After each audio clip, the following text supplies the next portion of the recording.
I am running so late because floofs. We're going to blame the floofs. Because I was laying in bed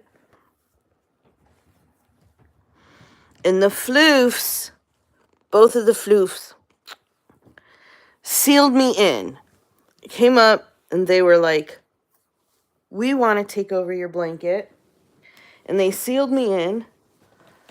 Ugh. And then I was stuck. And I didn't notice the time. And now I need coffee. Yes, I see you. So I figured I better go live now. Or else I was just going to be so much later, you know? Oof. I can't walk though.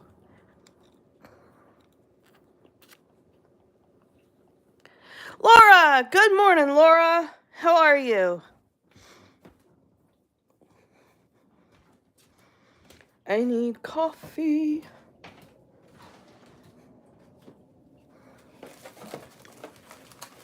It notified me through YouTube you were live this time. Nice. Good morning. I know, right? My cats sealed me in and I didn't notice the time. So I was just like in bed, just kind of hanging out. Ugh.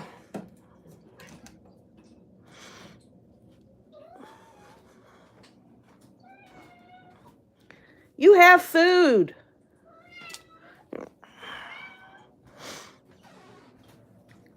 Oh, I need so much coffee.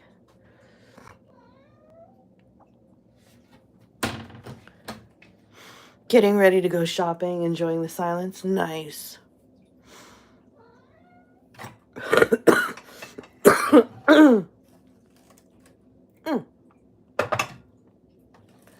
Have to find.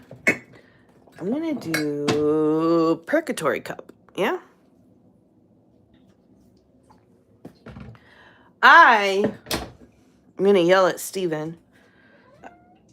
He told his mother that he had the kids yesterday. Now, it's not like she's not allowed to know things, right? Like, it's fine. But she texted him to say Happy Thanksgiving and, you know, so on and so forth because she's his mom. And then said something along the lines of wanting to finalize her plans for coming out here over the holidays. So she comes out, ever since Steven left, she comes out twice a year. She comes out once around Christmas time and then once in the summertime to visit the kids. And so those two don't get along very well, Steven and his mom. So anyway, the last time she was here, she managed to talk to Steven and, like, not make up, but at least sit in the same room with him. You know what I mean? Like, come on. Of course, I had to fill the coffee. There we go. Water. Anyway, she managed to, like, talk to him and, like, start kind of trying to repair their relationship. So, anyway, she texted him and said, you know, hey, since, you know, Happy Thanksgiving, we should talk so I can solidify my plans for the holidays. And Steven, being Steven, who does not like his mother, I have to put you down for a minute. Hang on. Sorry, I have to open my Splenda, and I can't do it one-handed. Somehow I managed to, like, do everything else one-handed, but can't do the Splenda. Anyway, Steven does not like talking to his mother. They do not get along. I forgot to turn it on. I hate when I do that. And so he decides to tell her no, now's not a good time. I have the kids, and I want to give them my focused attention. He's never in his life wanted to give his kids focused attention, but okay. So then she went, "Oh, you have the kids?" So then she called me at like 7:30, 8 o'clock, whatever time it was, and said, "Since you don't have the kids, I would like to finalize my plans for Christmas." She lives in Colorado.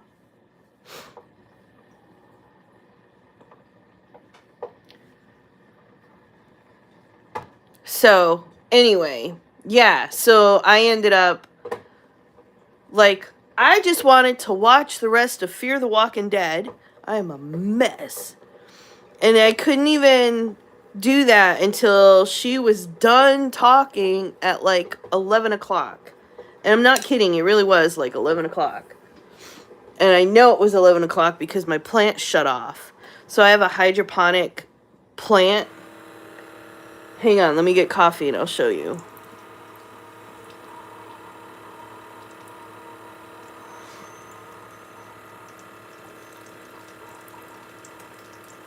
So anyway, all of that meant I stayed up later than I should have because I still wanted to watch Fear the Walking Dead.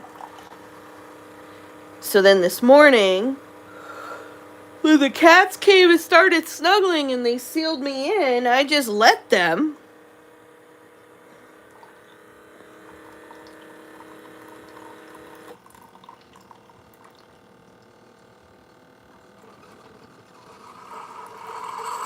But yeah, now I'm going to text him and be like, you are not allowed to tell your mom when you have the kids. Because now I know that means she will talk to me.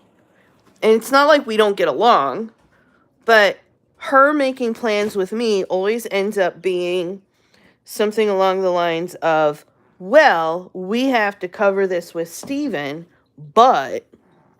And so it's never even like actual plans. Anyway, can I flip my camera around? Here we go. So I have this hydroponic plant. I just had to trim it because the vines have like taken over the bookshelf and whatnot, which is great. But these are all strawberries, or they're supposed to be. But this one back here did nothing. I mean, it looks like it tried to start, but it didn't actually do anything. This one up here kind of took over, and then there's, see, I put 4? No, I put 5. So 4 of them have created all this growth. And then I'm getting these little flowers, which are pretty. No berries yet, but we'll see. Good morning. Yeah, so I have named it Audrey 2.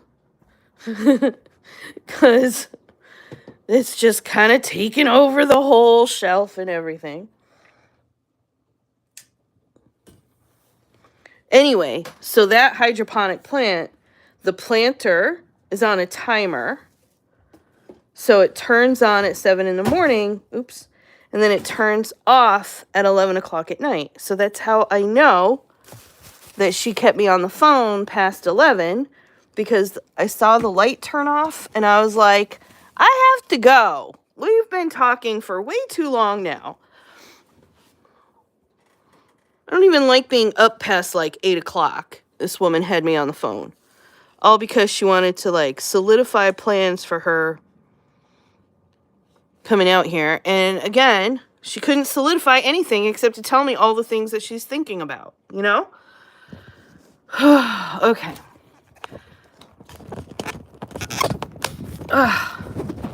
There we go. And the charger. Haha.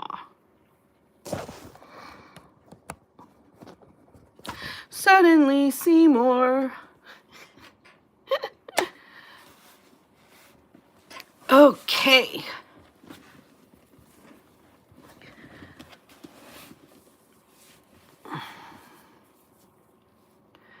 right, so it took me 10 minutes. All right, 10 minutes to get to the point where I'm sitting and can share the link. What is everyone working on today?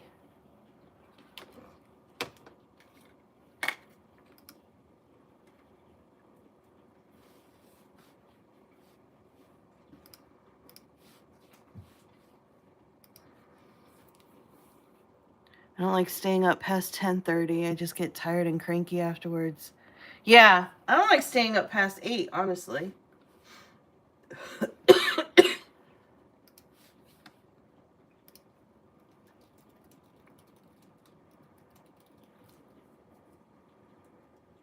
Oops.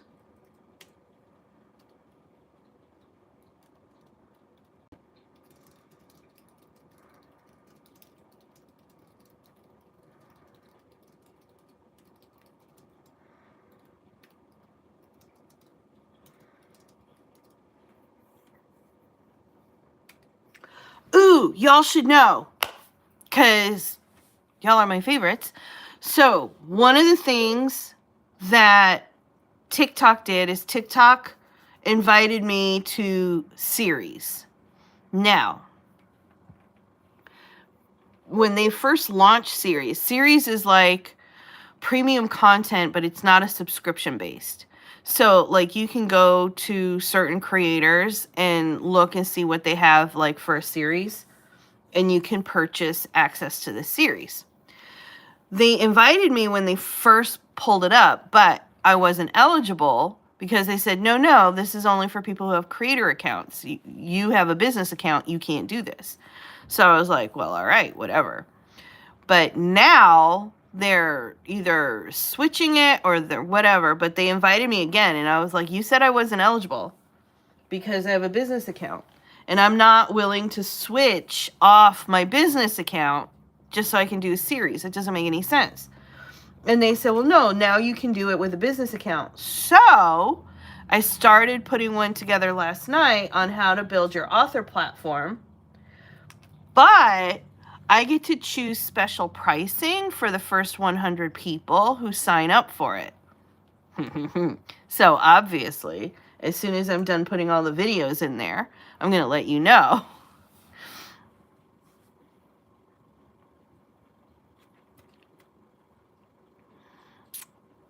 Going to be cooking pies here in a few for Thanksgiving dinner tomorrow. Nice. Good morning, good morning, good morning.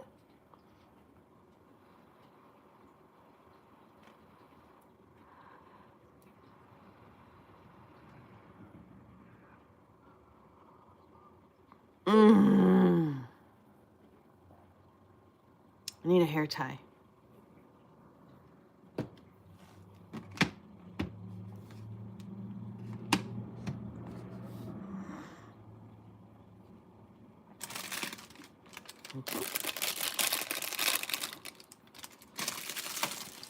Fully panicking because the hubby is going in for his surgery. He's going to be fine, Alex. He's going to be so good. Has he ever had surgery before? Kind of wish it was canceled. It could be so much other things I need to do. Forgot the kids don't have school. I have to take them into work with me. Oh, man.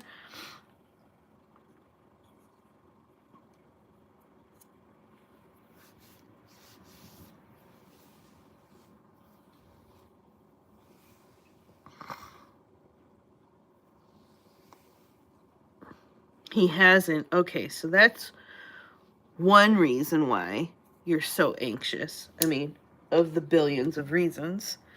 The fact that it's a first time makes it that much harder. In my opinion, allegedly.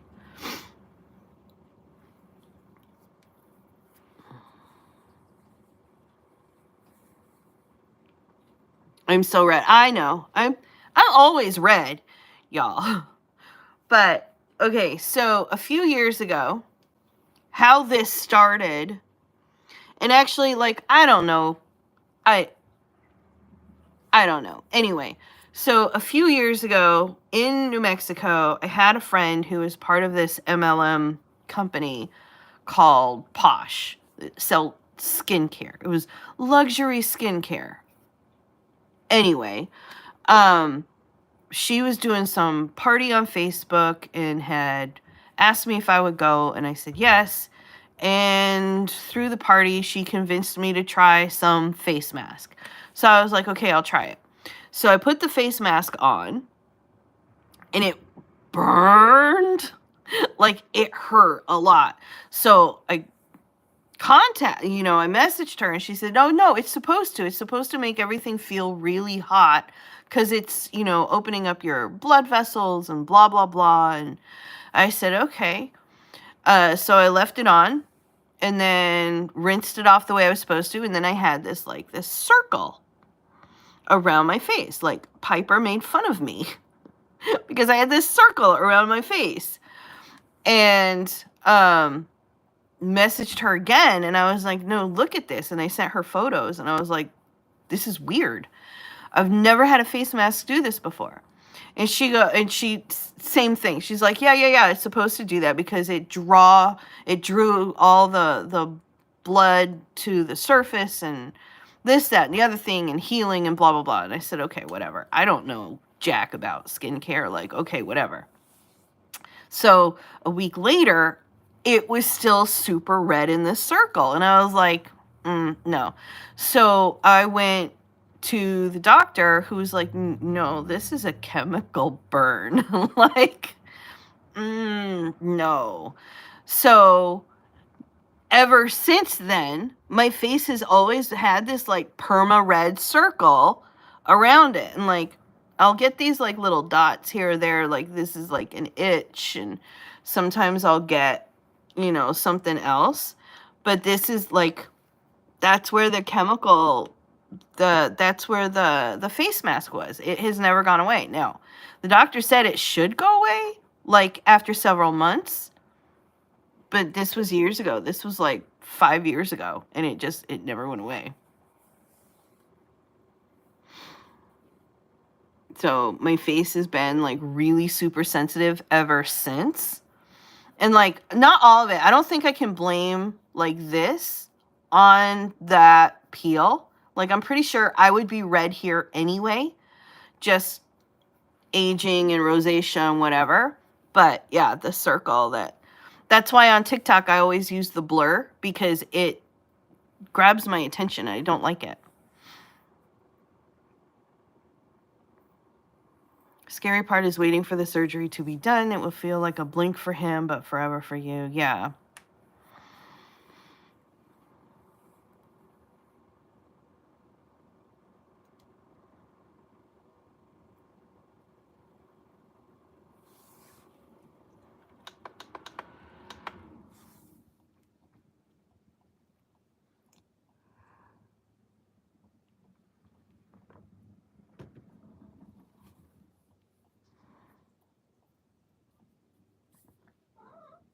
Yeah, so needless to say, do not get Posh skin cream.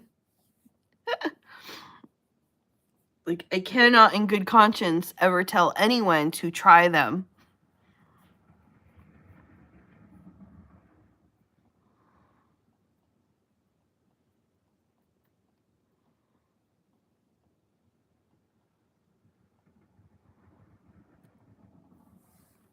My goal was to finish my book by September, but I have yet to finish it. How did Nano go for everyone? Nano is still going for me. How close are you to finishing your book?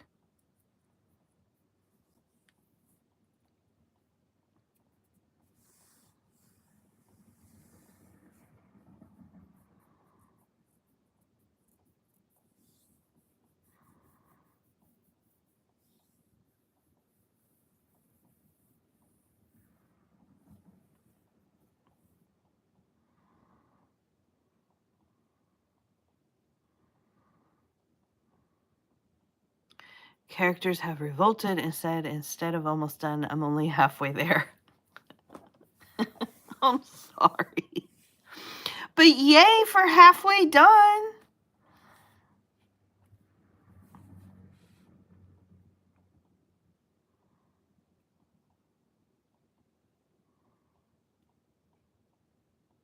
maybe 1,000 words, but I'm on the second chapter for this project.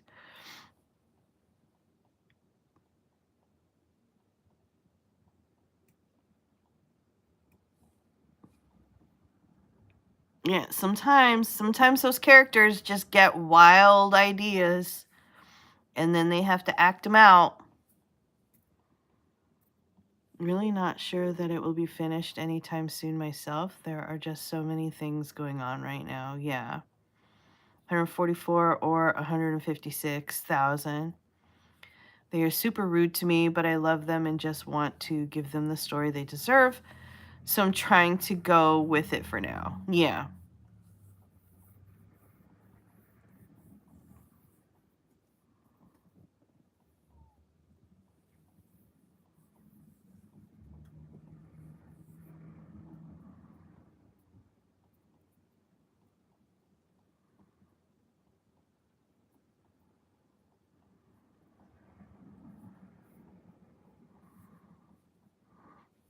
About 7,000 before those magic words. Nice.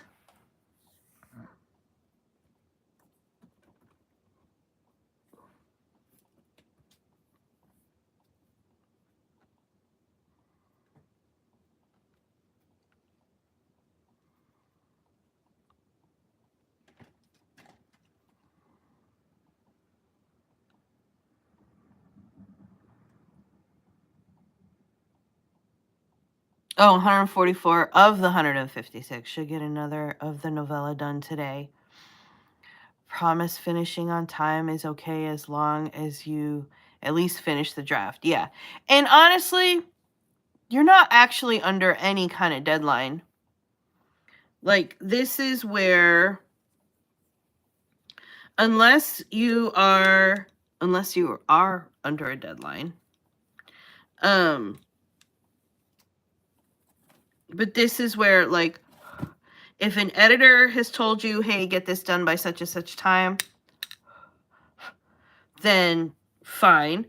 Otherwise, you're not technically under a deadline. The only exception to that, I hate fake deadlines. I don't like fake deadlines. Fake deadlines, I know they're fake. They don't work because then I go, if I'm not reaching the deadline, I'm like, it's a fake deadline anyway. The only thing is that once the book is done, this is especially important if you are an indie author, primarily because you're usually doing everything yourself. So once the book is done, then it's time to set up an actual publishing date, and you want to give yourself, enough time. So you usually want to go, okay, 6 months from now, it has to be published, which means 2 weeks before that has to be, at this point, and 2 weeks before that has to have the cover design done, and 2 weeks before that has to be this, so that you can get the editing deadline set up for you. Void Floof says hi. She got me good too. Anyway, she got me. So you want to make sure that you have, that's the only time really. And at that point, the reason you want a deadline, and you want it to be a real deadline. So I usually say, like, choose something that's emotional for you, because that way you're really putting together a real timeline for marketing, as well as doing all of the other editorial things that you need to do in order to get the book ready. Otherwise, what ends up happening is authors finish their book, they get all excited, they ram through the editing process, they get done with editing, and then they're frustrated with themselves because they can't hit publish yet. And they're like, oh, I got to fix the book cover. Oh, I got to fix the formatting. Oh, I got to order the proof. Well, I don't want to wait for the proof, so I'm just going to hit publish and then do whatever.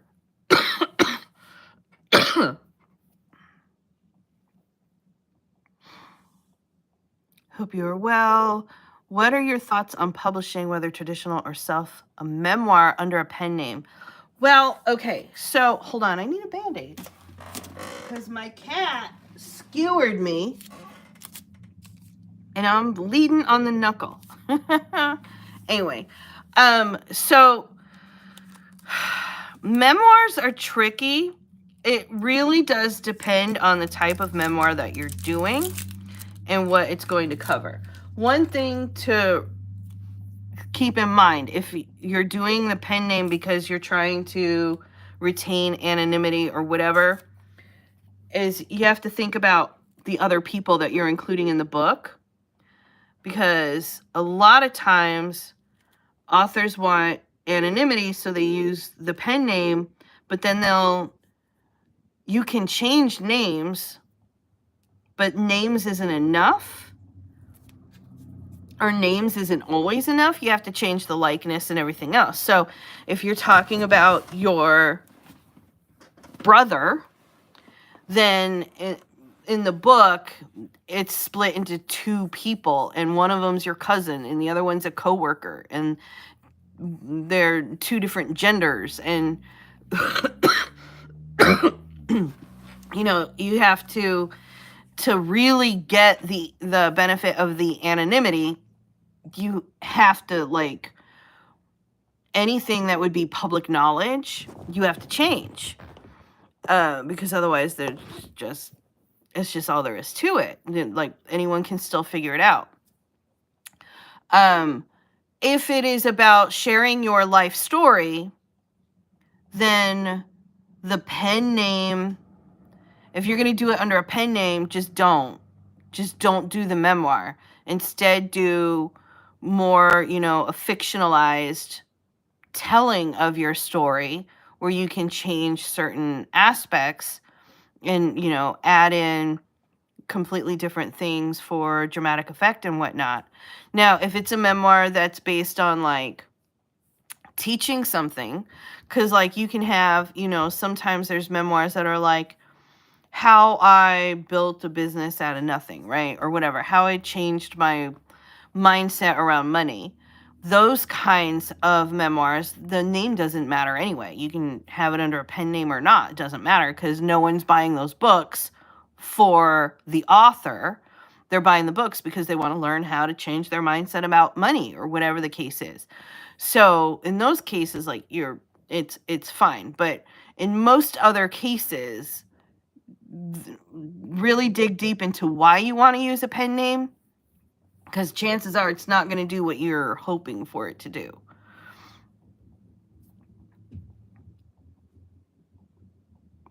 The other thing to keep in mind too is, if you use, anytime you use a pen name, not anytime, because I said that once, and I said anytime you use a pen name, and there was inevitably someone in the crowd who was like, nuh-uh, because I did. Anyway, most of the time, when you're using a pen name, you're creating a whole new brand. And when it comes to especially self-publishing, but sometimes traditional publishing as well, you have to build a platform around that brand. You need followers. You need readers who are ready to read your books. And so if you're, you know, if you're building a business over here under one name, but then you want to write a book under another name, you are essentially building a second business with a second brand. Can you do it? Absolutely. It's a lot more work than people realize, though, especially people who are trying to be full-time authors. They're just trying to be full-time authors, not build two different businesses. What are you doing? Other floof.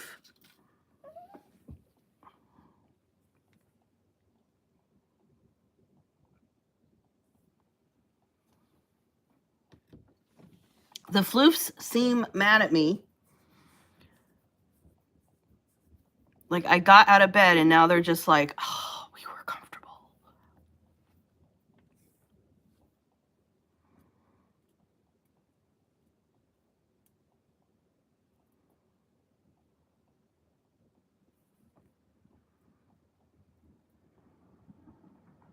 Sounds about right with cats.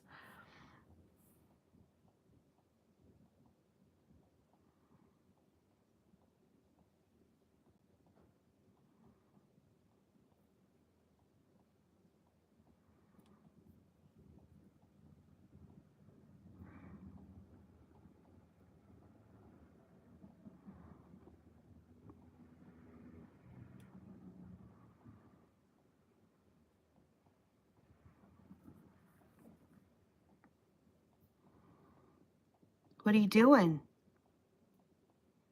No. No. Go lay down.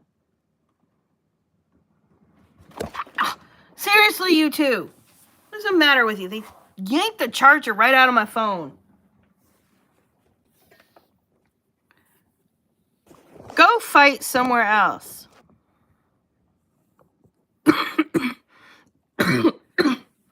Uh-uh.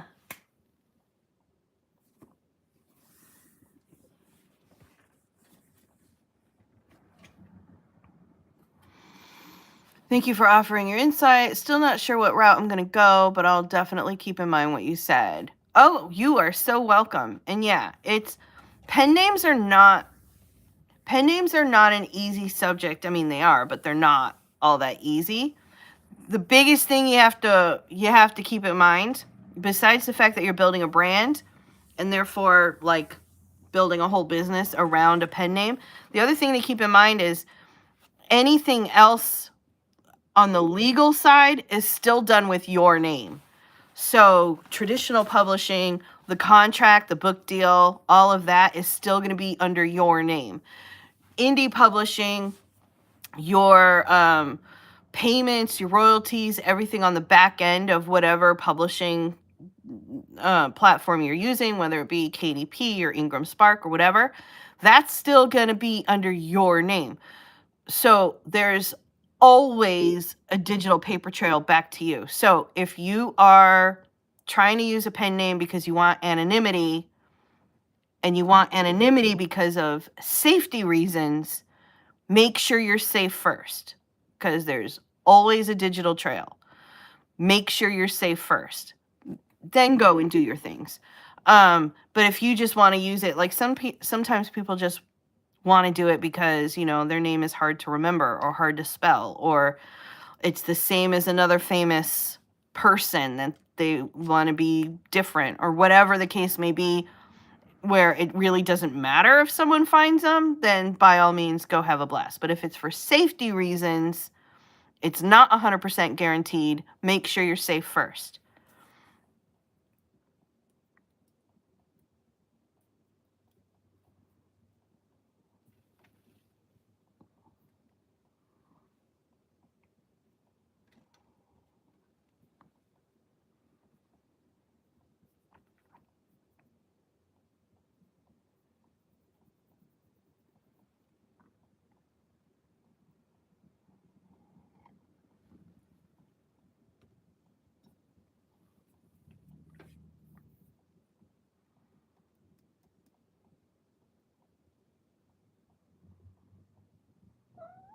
No.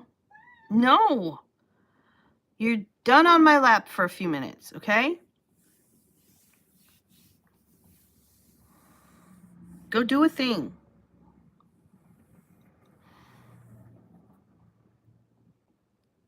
Any tips for self-published authors who are designing their book covers? I'm 0% creative when it comes to creative design. More creative with words. How do you come up with ideas for cover designs? Okay, so the first thing you're going to want to do is figure out what genre your book is in. And that sounds weird, but you would not believe how many indie authors don't know what genre they're in, or they think they're writing in one genre and then they're like, I don't think that this is the genre I'm in anymore. Now I don't know what's happening. So make sure you know what genre you're in. Then hit up Amazon. Amazon is my favorite for that type of a research because you can see a lot of books all at once. Do a search in your genre and start scrolling. Like, make the screen small and start scrolling. And you're looking for similarities between the book covers. Like, what stands out? Because those similarities, that helps tell you what readers are expecting. When you see a certain book and you're like, that looks like a romance, or that looks like horror, or that looks like a thriller. There's a fantasy cover, right? So there's certain expectations that readers have. And if you don't know anything about book design at all, then that's one of the best ways to kind of like pull it out. Excuse me. Then, depending on how many ideas you get out of there, you can also go to Etsy, or even just hit Google and do a search for pre-made book covers. And a lot of those people will have displays of different book covers, some that have already been sold that you can't get anymore, some that are just sitting there waiting for people to buy them. But it'll give you an idea from a professional book cover designer, like what they think would be trend worthy, right? So you can go and you can take a look and see what they're doing. I don't know. Stop it. I don't know if there are any courses out there on book cover design or not, but you can always look and see, like, maybe instead of hiring a book cover designer at whatever it would be, $500 or whatever, maybe there's a $100 course that you can learn more about the theory of design and stuff like that. But those are two, like, pretty good places to start as far as, like, coming up with ideas. I use Canva because I have aphantasia, so I can't see anything in my brain. So I use Canva to put my ideas together, and then I hire someone and I say, I want you to make this, but good. But there's nothing wrong with you using Canva just to put your ideas together for yourself and then say, okay, now how do I take this and make it good? The only thing, like, be careful in Canva about their stock images. It's really the only part you have to be careful of. And then once you know what the expectations are, then you can figure pretty much everything else out. So I use scary stories a lot. So everyone's probably bored of me saying this, but I use scary stories a lot because it's pretty, we've all seen those horror movies, horror books, and it's a lot of gray and it's a lot of smoke and it's really dark, and there might be like a spotlight or like a little house back against a field or whatever, right? But as you're scrolling, it's a lot of grays and a house and maybe a knife, right? But then you can make it stand out by having your grays, but with like a purple hue, right? Or instead of a house, maybe a skull, or instead of a knife, maybe a needle, or, things along those lines where it still looks like it belongs on the shelf, which is the goal. We want it to look like it belongs on the shelf, but we want it to stand out just slightly so that as a reader's walking by in Barnes and Noble, they don't say, oh no, that book doesn't belong here, but it will draw their eye to it.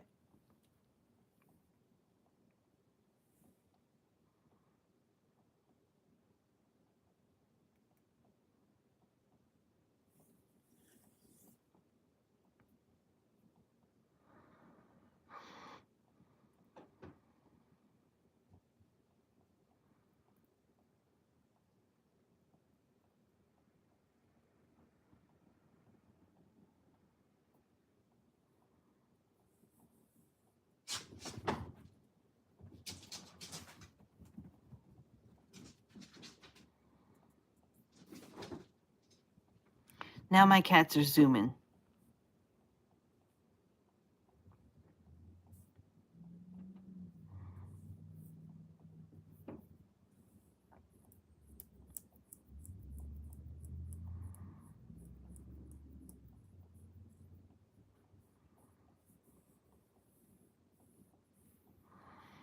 Weird question. How, when writing a series, do the end results get longer and longer?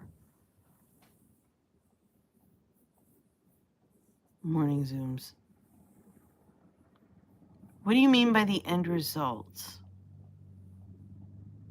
I'm not sure. What do you mean? No.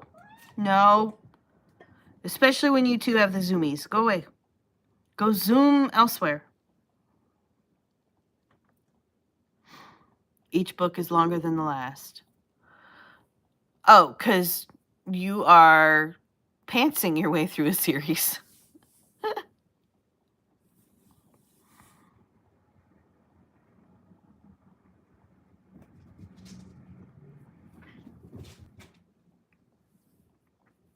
Mm-hmm.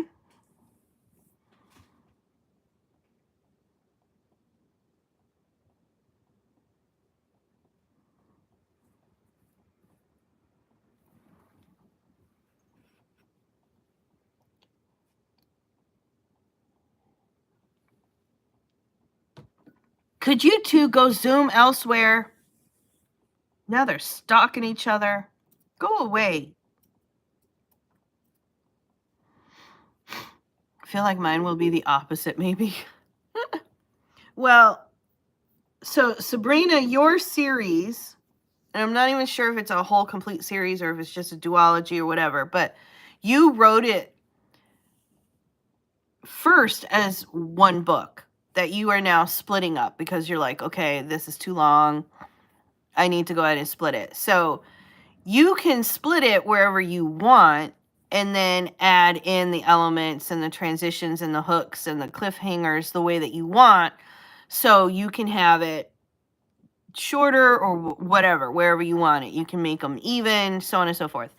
Pantsers have this thing when they are writing, but especially when they're writing a whole series, and a lot of it is they're keeping things straight in their own mind. So whereas a planner will sit down and outline and have, the whole series worked out so they know exactly what's happening from one book to the next, and then they can adjust accordingly according to their plan. And they can track themselves that way so they know when they put certain details where. They already have that worked out a lot of times. So they're not trying to track it themselves. Pantsers don't have things worked out. They're working things out as they go. So a lot of times, that's why you see more exposition in Pantsers. That's why you see longer dialogue in Pantsers. You see a lot more description in Pantsers because they're trying to set the scene that a planner would have already set elsewhere. They're trying to set it there. You see more info dumps in a pantsed novel than you do outside in a planner's novel. And there's nothing wrong with that. But the more and more that you're writing, the longer your series gets, the more you're also trying to keep track. So there's redundancies, there's repetition, there's things that you might have forgotten that you had to remind yourself of, and things along those lines. And of course, the more you write, the more ideas you get, because pantser. Planners, the more we write, the more ideas we get, but we stick them in a plan. Pantsers stick them in the book. So is literally, it's because you're pantsing.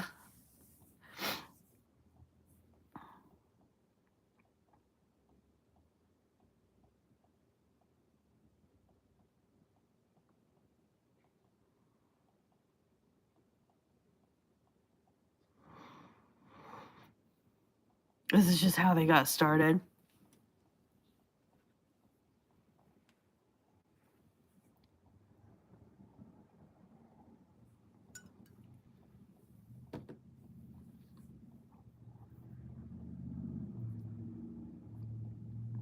I didn't realize how much of a pantser I was.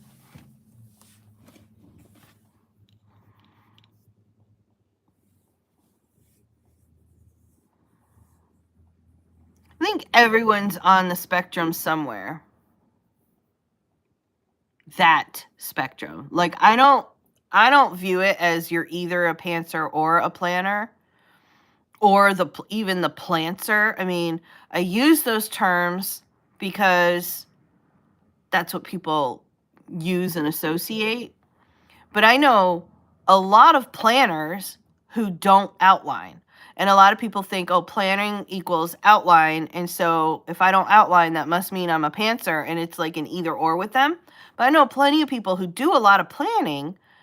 It's just not in the form of an outline. It's in things like timelines or historical references or things along those lines that they have to know, or their characters.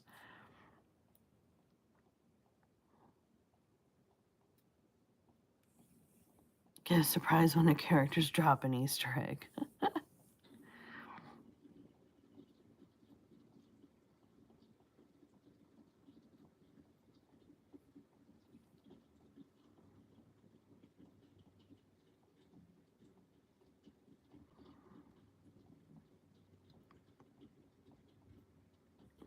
I have been writing things down that I put in the series Bible and actually did write ideas for the story before I started. It was weird, but it felt good. I didn't realize something, and one of the alpha readers discovered a relation between chapters, and I didn't. My plant just got loud. So, I wonder if that means that the pump needs more water.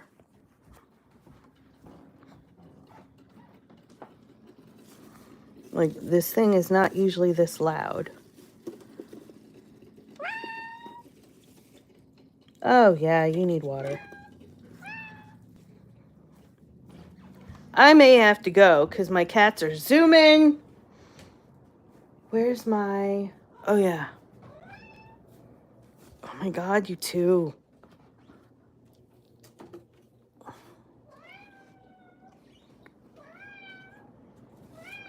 Shh.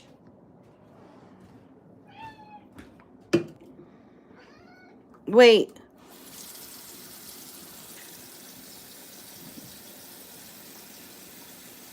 I don't have either historical timeline or calendars. I wrote from middle to end, then went to the start, then middle to end. In your opinion, are beta readers necessary? So first, it depends on what you mean by beta readers, which sounds like a very stupid thing to say, but a lot of people use the terms beta readers interchangeably with alpha readers and even sensitivity readers, and they're not the same. Those three readers each serve a very different purpose. So, depending on what, specifically which one you mean, maybe. Also, it depends on what you're doing in the book, as in how you are taking care of the needs. So, for indie authors who are self-editing, yes, they are absolutely necessary. Each of the three readers is necessary because they serve two very distinct purposes that you won't get any other way. And that is the fact that, number one, if, as the author, you are too friggin' close to your story. You just are. And it is always harder for an author to take out certain things, to take out certain elements, because they fall in love with all the elements. And they're not good at discerning necessarily which elements work and which elements don't. They just know that they spent a whole lot of time writing them and they love them. So that's number one. The readers will give you that kind of distance from the story because they're invested in your story, but not in the same way that you are. So that's number one. Number two, you need the feedback. And when you hire an editor, you're getting feedback from within the publishing industry, from someone who understands the industry, who understands the market. And if you are self-editing, you're losing that. You're relying on your own ability to research and figure out the market. And your readers, your alpha readers, beta readers, and sensitivity readers can give you key insights that you might miss on your own, especially if you don't know or don't do regular market research. So if you're self-editing as an indie author, absolutely 100% use all three readers. And what you're going to do is your alpha readers should be professionals. They should be either other authors or editors or even ghostwriters, etc. But they should be publishing professionals. And they're going to give you structural feedback, plot holes, character arcs, things along those lines to help you define the rest of your story. And then you use their feedback to do a developmental edit on your manuscript. After that, if you have a special population or a need within your book, and you do not have intimate knowledge of said population, so that might mean diverse characters, it might mean you have a differently abled character, or a character that has gone through a trauma that you've never gone through, or things along those lines. Once the story is set, that's when you're going to get your sensitivity readers, and the sensitivity readers should be part of the population that you're trying to include in your book. So they can basically, and their expertise is based on what they know about that population that they are a part of. So they may not know a lot about the literary world, but they're there to tell you how you are handling their character within your book, which again, authors tend to just be a little too close to. So you're going to, after the developmental edit, when the book is structurally sound, then you're going to get your sensitivity readers, and then you're going to use the feedback from the sensitivity readers to do the line edit. Remember, the line edit is like your tension, character presence, voice, things along those lines. So it's the perfect time. Then you do your copy edit. After your copy edit and your proofreading, so your copy edit is like word choice, passive voice versus, oh my God, how much water are you? Holy cow. That's when like your adverbs will start to disappear in favor of more powerful verbs and things along those lines. Then proofreading makes it all error-free. Your beta readers, they give you market feedback. So especially if you are not used to doing market research, your beta readers will help you put together your marketing strategy. And basically what you're looking for when it comes to the beta readers is, hey, I want readers to have this experience and to feel this, and you know, this is the genre of book that I was aiming for, and et cetera, et cetera. What do you think? And then they'll tell you, yeah, you're spot on. Or they'll tell you, no, this is not that kind of a book. It's more like this kind of a book. Like, they give you the marketing feedback. By the time you hit beta readers, you can't use their feedback to fix the story. It's too late. The story is the story. It's been written, edited structurally, edited for voice and tension, copy edited. Like, the story is baked. So they better like the story. If they don't like the story, there's something wrong. You missed the mark in a horrible way. But are they required? Yeah, because once again, indie authors don't know, and they shouldn't know, but they don't do the market research. When you're traditionally publishing, you don't have to worry about any of that stuff necessarily, because the publishing house already they have teams of people monitoring publishing trends and reader trends and what the market is doing. Plus, they have all the information of upcoming books and all of that stuff that even with a beta reader, you're not going to be privy to. I cannot believe how much water this sucked up since the last time I filled it. Holy crap.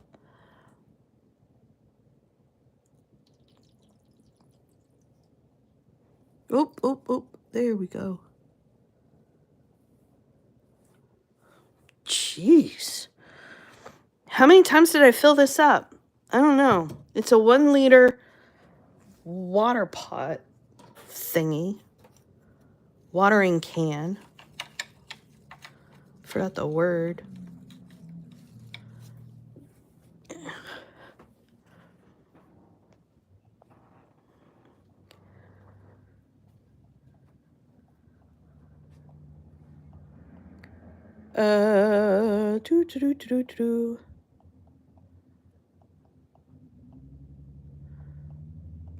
Those are final eyes on your project before publishing there.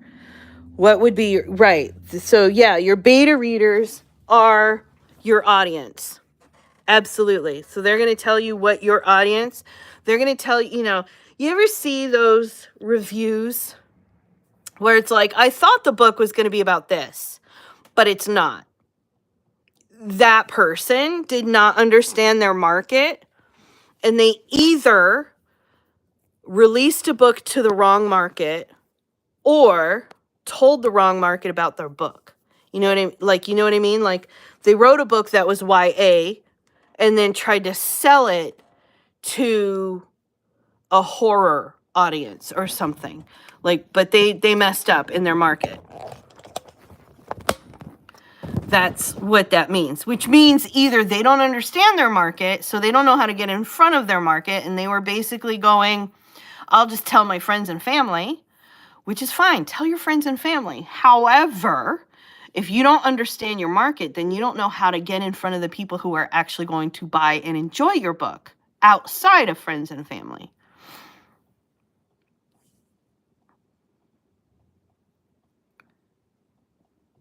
I have a soft box instead of a ring light. Oh, yeah.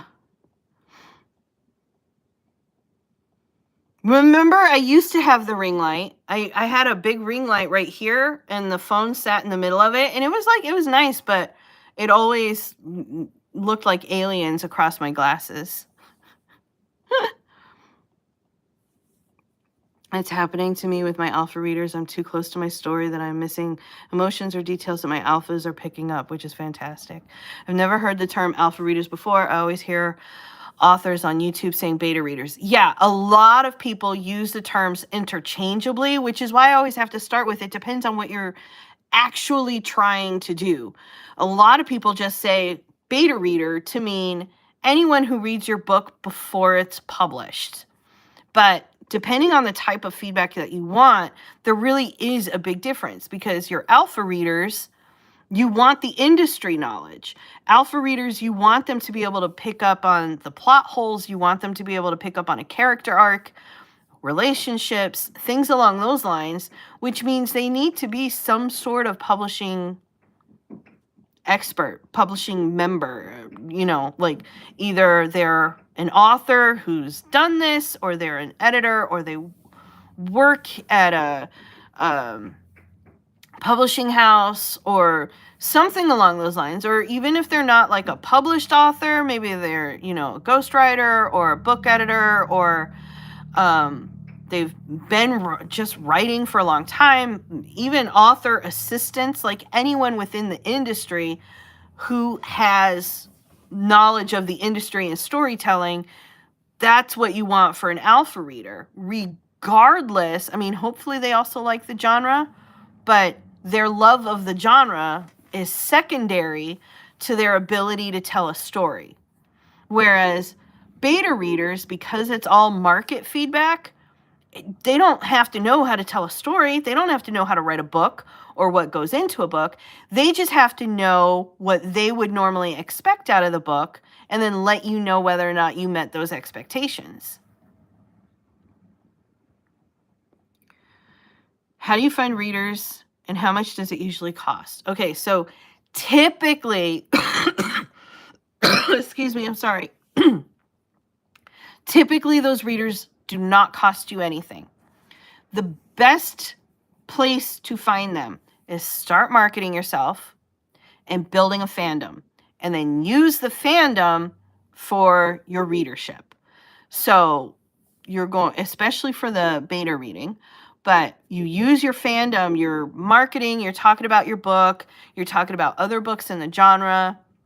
You're pulling together followers based on their love of these kinds of books. And then what you do is you go, hey, I'm looking for 5 alpha readers for this book. If you understand storytelling, if you're an author, let me know, blah, blah, blah, fill out this application. And you do the thing. You go and you send them to BookBub or Google or wherever that you're putting the application together, and then you choose your alpha readers that way. Same with beta readers. hey, I'm looking for, 15 people to read my book, blah, blah, blah, and give me their feedback on the book. Set it up. That is the best place because these are people who are already following you and they're already somewhat invested in your success. And on top of it, by incorporating them, they go from follower slash fan to having a vested interest co-creator. Like now they definitely want to see you succeed. They definitely want to buy a copy of the book because now you're using their feedback to help you with the book. And that like elevates everything. That elevates them, that elevates you in their mind. That is the best place. If you haven't started doing that yet, start building. Like start your email list, start your, social media marketing, so on and so forth. Start building that community. For alpha readers, until you get a community, go to a writing group. Get into a writing group, and when you're ready for those alpha readers, you can just ask, and there will be, and same thing though, use an application so that you don't, because otherwise you're going to get flooded with a bunch of other people, and that way you can choose whatever criteria you want to use. Like if you want them to have a certain amount of experience, if you want them to already be published, things along those lines, you can ask them. And then they'll fill out the application, you choose the ones that you want, and you go about it that way. Only choose people you trust. With beta readers, you can use the writing groups again. It's not as effective because here's the thing, writers and readers are not the same. We look at stories very differently. So we're just not the same. But that said, a lot of new writers still try to be readers in the same, and so they will sign up and they'll be like, yeah, I'll be your beta reader, and they will give you feedback. So that's another decent place. You can hire people in either case. There are some websites I know, like, what was it called? It was based out of the UK. I don't remember. They charge something like $150 for a beta read, something along those lines. I don't think you need to go that far. And I'm sure that you can find some people on Fiverr who will do it for a lot less than that. I don't think it's unethical to pay. If they are a beta reader and they're like, you know what, I deserve to be compensated, I think that's fine. But I don't think, depending on the length of the book, you're talking, it might cost $300 or $350 to proofread. And I don't think beta readers,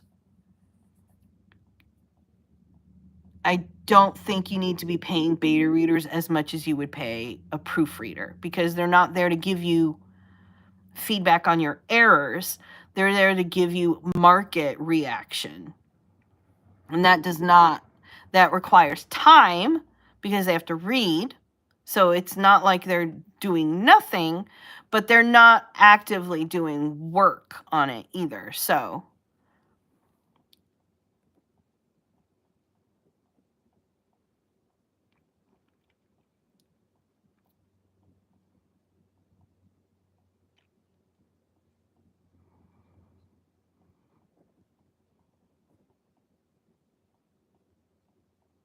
should they be different people? Yes. Technically, yes, because your alpha readers, you want them to be professionals, and your beta readers, they need to match your ideal reader. Now, between the two of them, and this is where I kind of diverge from a lot of other writing coaches, because there's a ton of people out there, and other writing coaches, other writers, so on and so forth, who are like, negative feedback is great. Negative feedback is great. Not from your beta reader. Your beta reader feedback should be positive. It should always be positive. If your beta reader doesn't like your book, then there is something seriously wrong either with your marketing or your book. So you have to look at them and go, do they match my ideal reader? Your ideal reader is the person who wants to buy your book. So If they don't match that, then you ask the wrong person. What good is their feedback? It's not going to be at all helpful for you, because that's when you get the kind of feedback where they're like, well, the thing is like, chapter 4 didn't work for me, but it's not really my thing. What are you supposed to do with that? You can't do anything with that kind of feedback. There's literally nothing helpful about that feedback at all. And it's because you asked the wrong person. Like, but your ideal reader would be able to say, well, in chapter 4, they did this, and that didn't make sense to me because here they did this. And so I was expecting them to do this, and I don't understand where that went off the rails there. But that didn't work.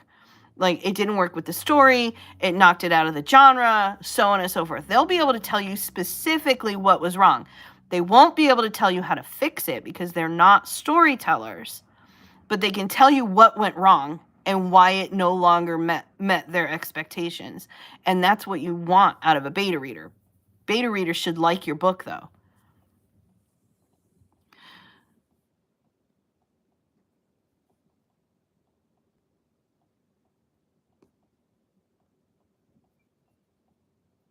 Would you happen to know any free online writing groups that aren't on social media? We have a Discord. In fact, Alex, she's here earlier. I don't know if she's still here, but she's the community manager on the Discord. If you go to whowantstowriteabook.com, it'll bring you straight to the Discord. I do realize that Discord is technically considered social media, but it's not like Facebook.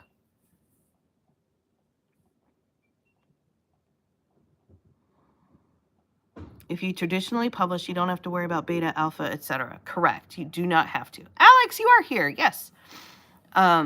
You don't have to worry about it because now you can still do it, but you're going to talk, if you're going traditional publishing, you're going to talk to your publisher and your agent for all of those things.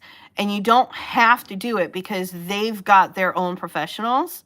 They've got the editors.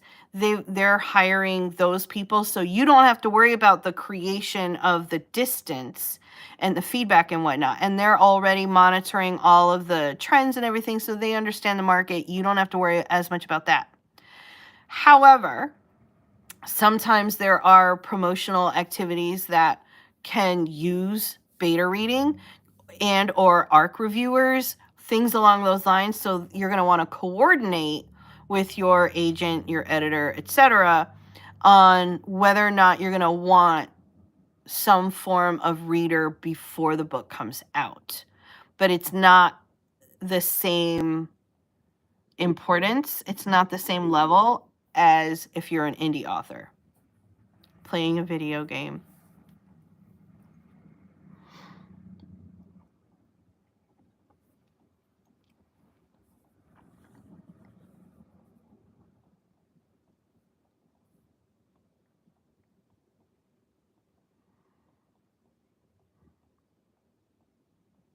Do you have to have an account to use it? Yes. Yes, you do.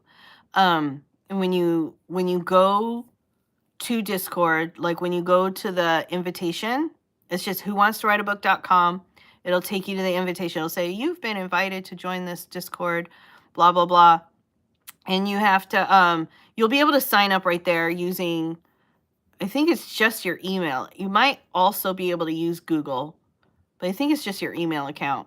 And then after you verify it, you get in. It looks a lot like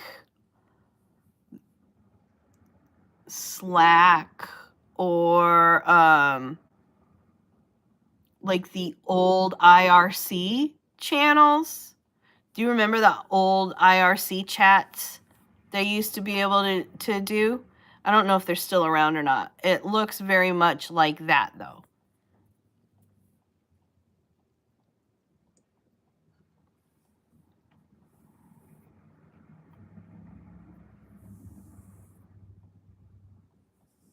Loved IRC.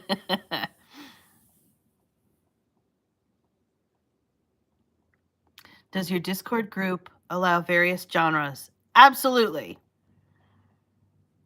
Now, I will warn you, well, it's not really a warning.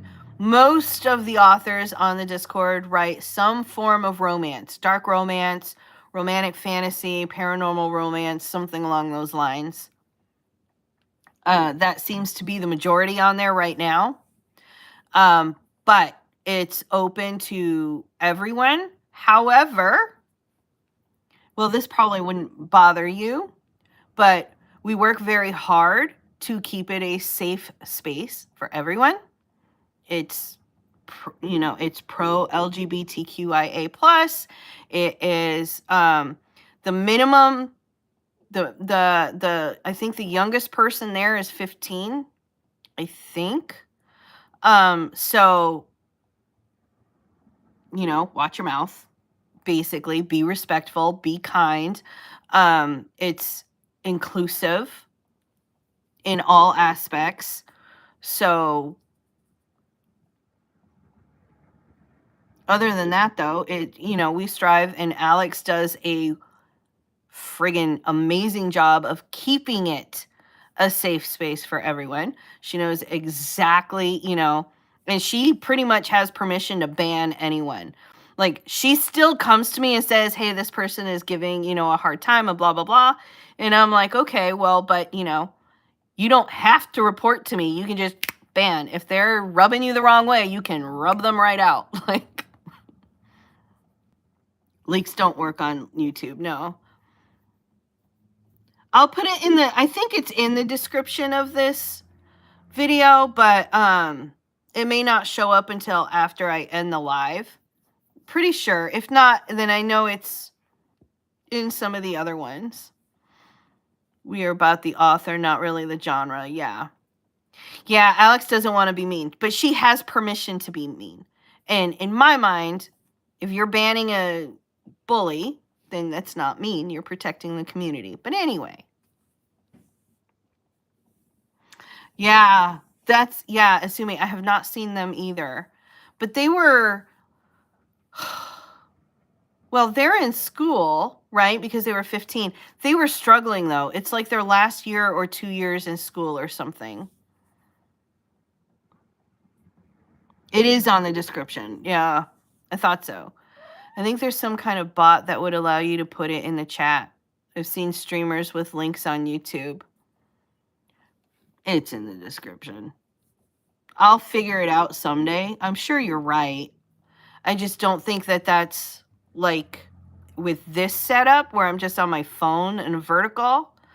I think that's like, when you have like studio and broadcasting software and stuff.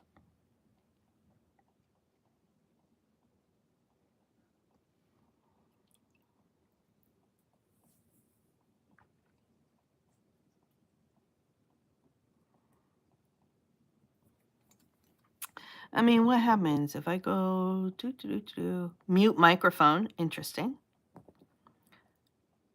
Save highlight. What is this? Chat viewing options. Top chat, live chat, super chat, none. Wow. Okay. What if I hit this? Creator tools. What's a creator tool? Watch, it's gonna, I can start a poll. Okay, interesting. They're in Romania and trans during the Ukraine war. Yes. Yeah, that's actually, that's the last time I remember seeing them. Is right around about a month after Russia invaded Ukraine.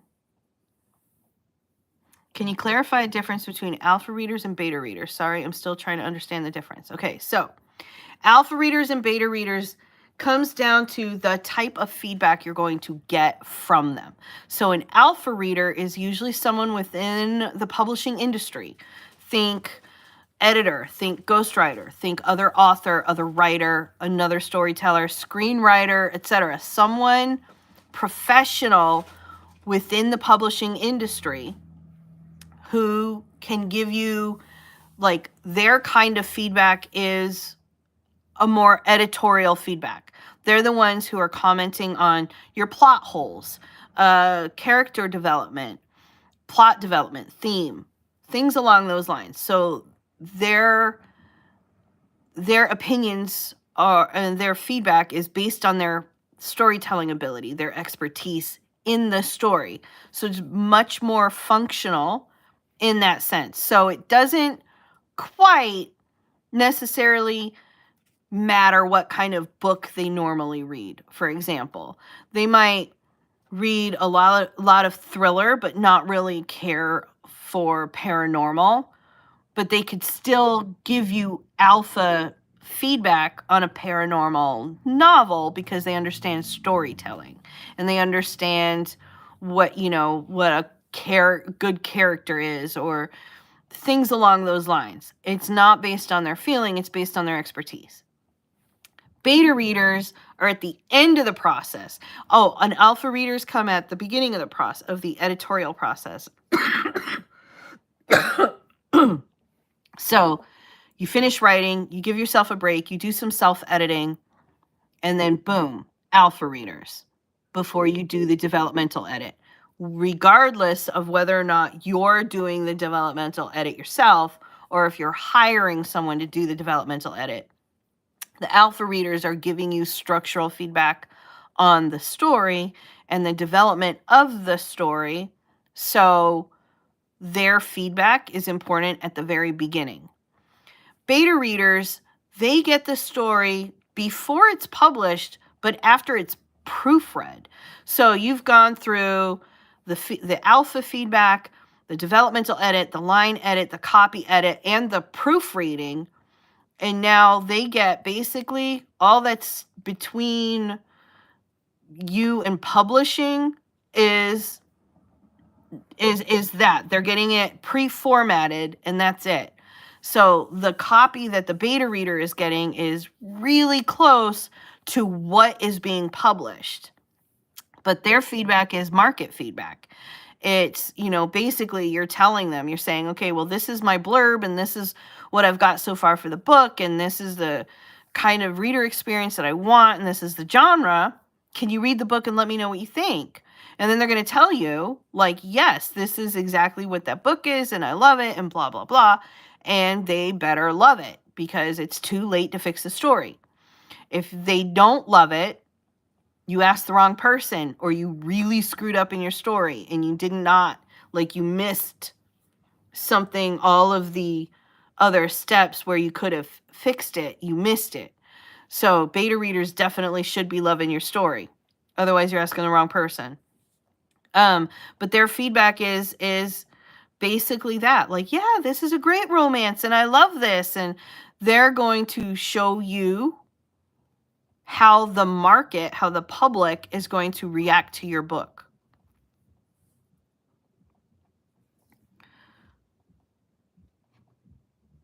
But an ARC reader gets it just before publication. Yeah, so ARC reader gets an advanced review copy. So your beta reader gets it, it's already proofread, but it has not been formatted.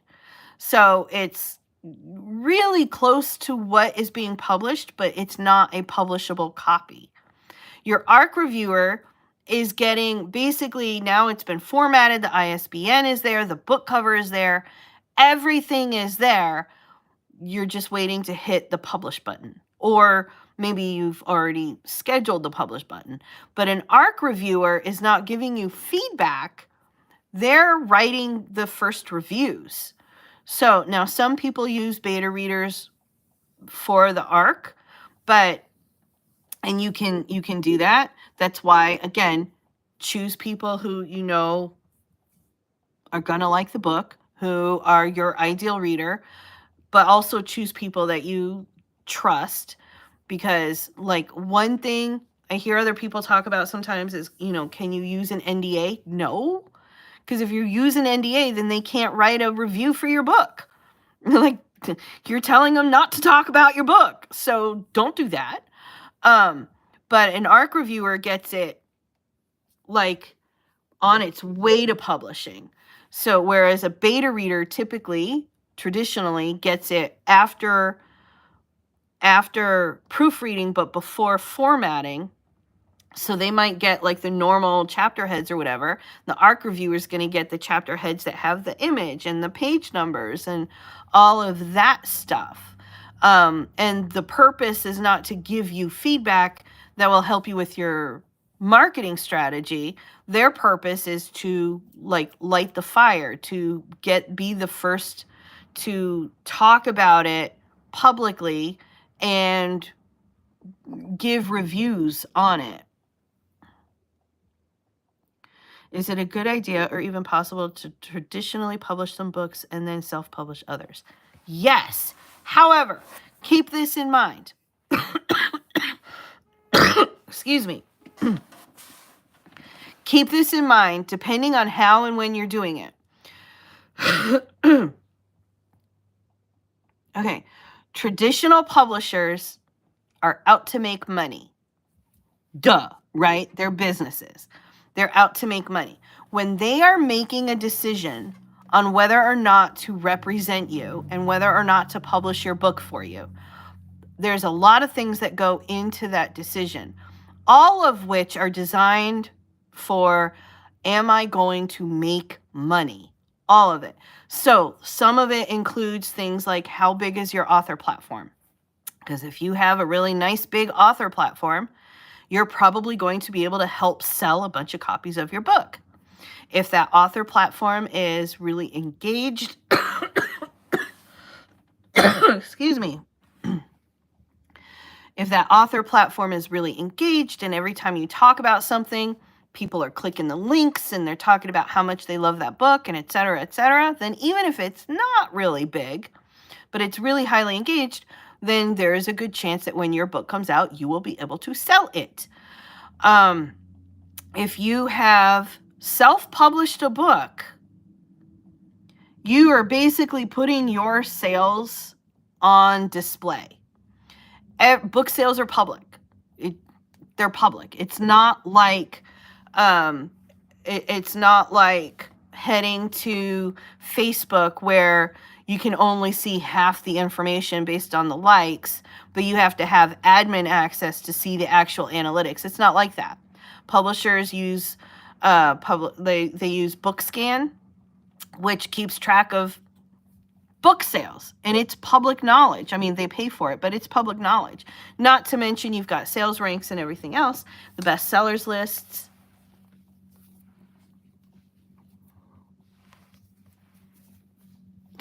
This cat, she's like, no, you can't put me off now. Like, no. All right, but you're not going to sit. No, I'm sorry. No. Okay, go lay down.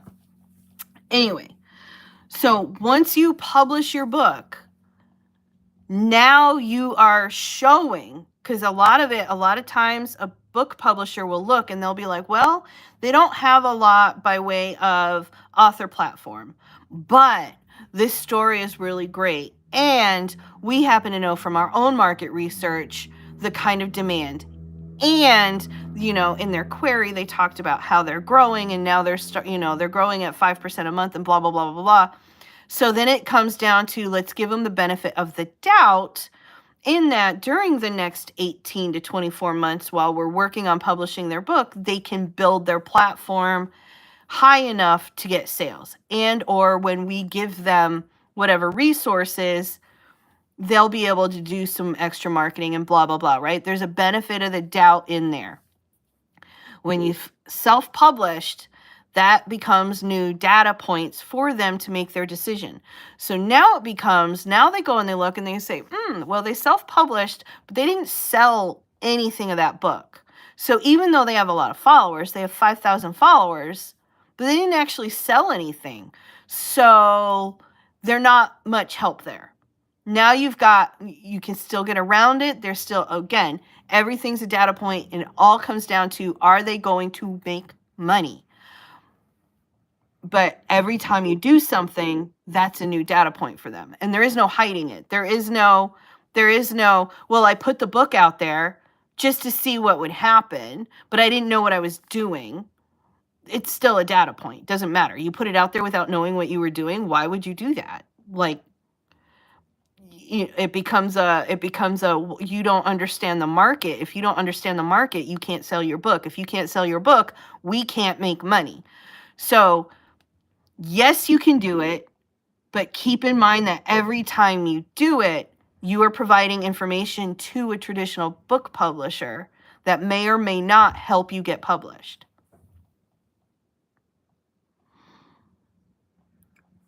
There are a few traditional authors that have actually switched to self because the publishers were not doing their jobs. I've heard that if you traditionally publish, you have very little to no control on how the book cover looks. Is that true? Ish. So book publishers, they want you to have a positive experience. They want you to go, oh my God, this is the dream. Now, they have industry experience that you don't have.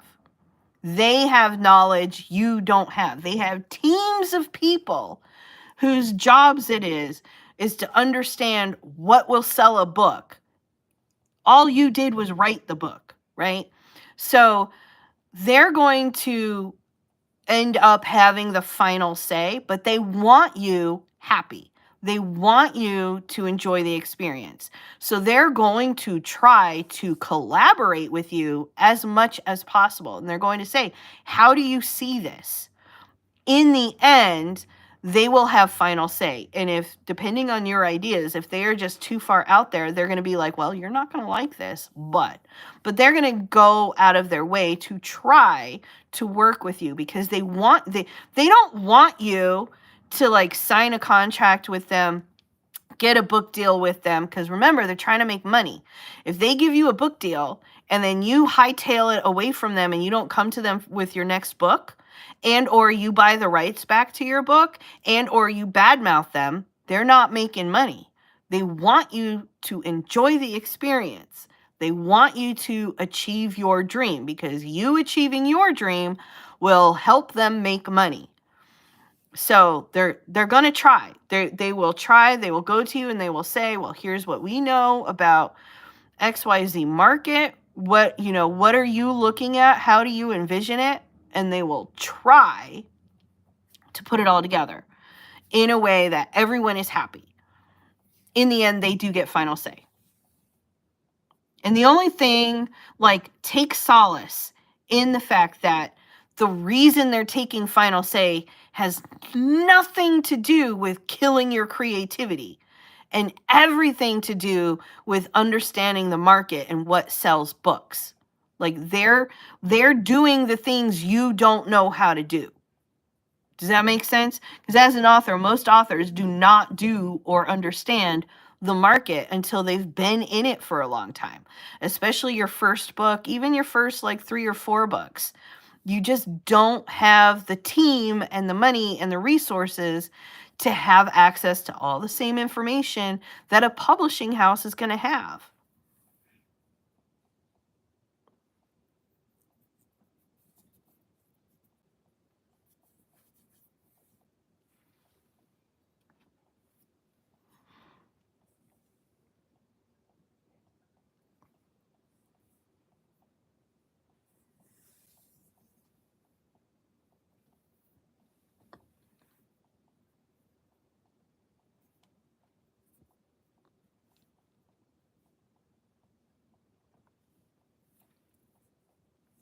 All right, y'all. If you traditionally publish, how often do you have to write a new book? I'm concerned that I may get to a point where I have writer's block. So that a lot of that is going to depend on the type of book deal you have and who you go to as your traditional publisher. Now, in my opinion, and this is just my opinion, if you're going to traditionally publish, go for an agent. Let the agent pick the publishing house because the agent is there, unless you're a lawyer, right? The agent is there to help make sure that you get the best deal possible. Most traditional publishing houses are not after the next great book. They're after the next great author. So most of the time, they want you for a 3 or 4 or 5 book deal, or they want you to keep coming back for these other books, things along those lines, because they want to make money, and it costs them money to sign new authors. So if they can sign you and they get you for 5 books, then they're saving money versus having to sign 5 new authors to get those 5 new books, right? So there's going to be that. Traditionally, it's like 1 book a year-ish. But it depends on you. It depends on the deal. Make sure that if you're going for traditional, get the agent. Like, query the agent. It takes longer because you have to go query an agent, find an agent who signs you and agrees to rep you, and then they have to go sell your book to a publishing house. So it does take longer, but it's so much more worth it because they're on your side. They get a cut of the deal from the publishing house. So they only make money if they get you the best deal possible. You know what I mean? You don't pay an agent. The publishing house pays an agent out of your royalties and out of whatever checks they're giving you. So they're gonna get you the very best deal possible. You just have to make sure that you are talking to them and that you understand what that means as far as future books and how many and so on and so forth. For the most part, you can count on 1 a year-ish, but it all depends. All right, y'all. That is going to be the last question for the day because we're up to 90 minutes. What? Of course, I was late, but excuse me. Thank you so much for coming and hanging out with me this morning and asking your questions. I hope that you found it all very helpful. I hope you have an amazing weekend. Go get all the words written, and I will talk to you here on Monday morning, okay?